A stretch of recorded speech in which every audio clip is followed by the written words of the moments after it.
다이어트 중에 피해야 할 음식들이 굉장히 많지만 그중에서 저는 사실 저도 한 잔씩 먹는 거 굉장히 좋아하긴 하거든요. 그런데 술 자체의 칼로리나 뭐 안주의 칼로리가 문제가 되는 것도 있어요. 그런데 환자분들이 어떤 분들은 그러세요.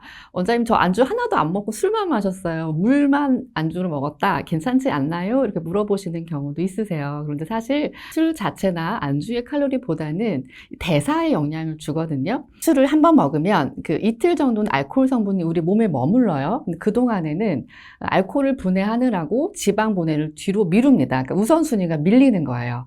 그러다 보면 예를 들어서 내가 일주일에 3일 정도 술을 먹는다. 그럼 6일 정도 살이 안 빠지는 셈이겠죠. 그래서 술이 어떻게 보면 안주나 그 자체의 칼로리를 넘어서 대사에 영향을 주기 때문에 다이어트에 가장 또 안 좋은 음식 중에 하나입니다.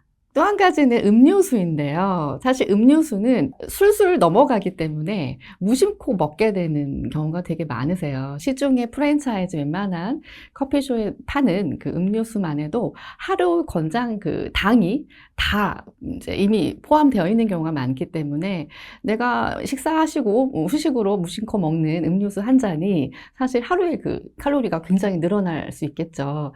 또 뭐 연세 많으신 분들은 믹스커피 같은 거 많이 드시는 경우도 있고 또 어린 친구들은 탄산음료 같은 것들 많이 먹잖아요. 그런데 그중에서 액상과당이 가장 문제가 되거든요. 액상과당은 어떤 문제가 있냐면요. 혈당을 굉장히 급격하게 올려요.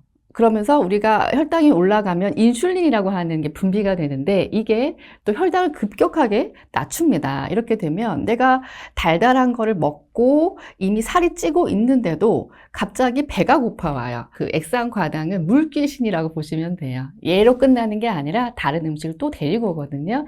그래서 음료수가 무심코 먹는 한 잔들이 사실 살을 많이 찌게 하는 음식입니다. 그리고 또 한 가지는 PT 선생님들도 얘기를 많이 하시는 음식 중에 하나예요. 차라리 떡볶이 드실 거면 뭐 햄버거를 드셔라 이렇게 얘기를 하시는 분도 있을 정도로. 근데 왜 떡볶이가 안 좋냐면요. 기본적으로 쌀떡이든 밀떡이든 가루로 만들어요. 근데 이 가루 자체가 GI 지수가 굉장히 높습니다. 그래서 지방 흡수가 굉장히 잘 되는 면이 있고요. 떡볶이 양념 굉장히 많잖아요. 그것도 사실 탄수화물이에요.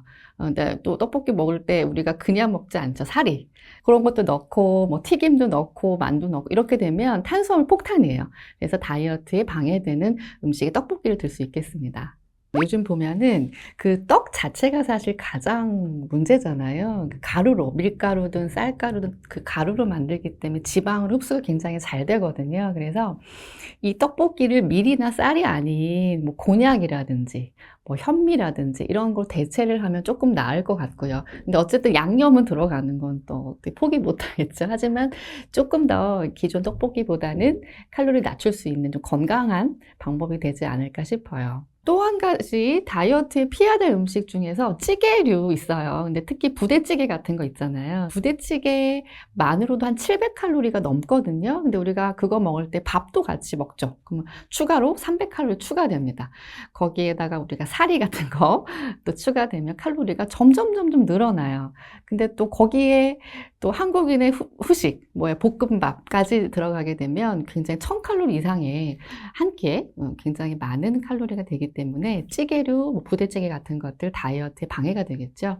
점심 메뉴 되게 고민되시잖아요. 직장 다니시는 분들 또. 근데 내가 다이어트 중이라면 내가 메뉴를 고를 때 비빔밥 같은 것들 굉장히 다이어트식으로 굉장히 좋습니다.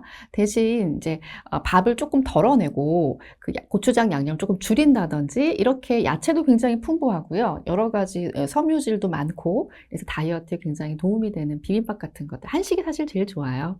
의외로 삼겹살이 다이어트에 좀 괜찮은 편이에요. 대신 삼겹살 드실 때 뭐 공깃밥이나 이런 거 안 드신다면 양질의 단백질 또 지방이 포만감을 줄 수 있고 드실 때 뭐 야채 쌈 같은 거 같이 드시면 굉장히 어떻게 의외로 또 괜찮은 식사일 수도 있고요. 다이어트 중이 아닌데도 다이어트와 상관없이 피해야 될 음식들이 있어요. 사실은 찬 음식입니다. 100년 전만 해도 냉장고를 사용하는 일이 없었어요. 냉장고가 없었어요. 근데 요즘엔 어때요? 냉장고 문만 열면 뭐냐면 뭐 음료수, 과일, 모든 게 차가운 음식들이 너무 많거든요. 우리 몸은요, 36.5도를 유지하기 위해서 굉장히 많은 노력들을 하는데 찬 음식이 몸에 많이 들어가게 되면 배가 차가워지겠죠. 그러면 순환도 더뎌지고 면역도 떨어지고 굉장히 안 좋습니다. 그래서 찬 음식을 인류 역사상 지금 굉장히 제일 많이 먹는 시기예요.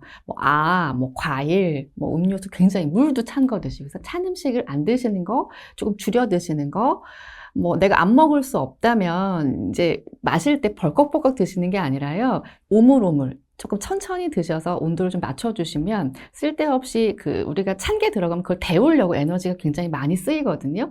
뭐 재생에 쓰이고 면역에 쓰여야 될 에너지가 그거 데우다 끝나요. 그래서 찬 음식이 사실 조금 좋진 않습니다. 다이어트와 상관없이 피해야 될 음식 한 가지는 또 튀긴 음식을 들 수 있을 것 같아요. 이 기름, 지방은요, 그 상온에 오래 두면 산패가 일어나요. 근데 또 한 가지, 열이 가해져도 산패가 일어나거든요. 산패라고 하는 거는 이게 독성을 띈다는 의미예요.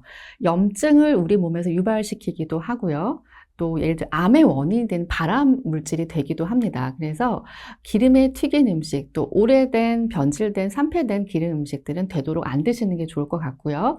드시게 되면 건강한 기름 있잖아요. 올리브유나 아보카도유 이런 거 쓰신 기름 그렇게 쓰시면 훨씬 나으실 것 같습니다.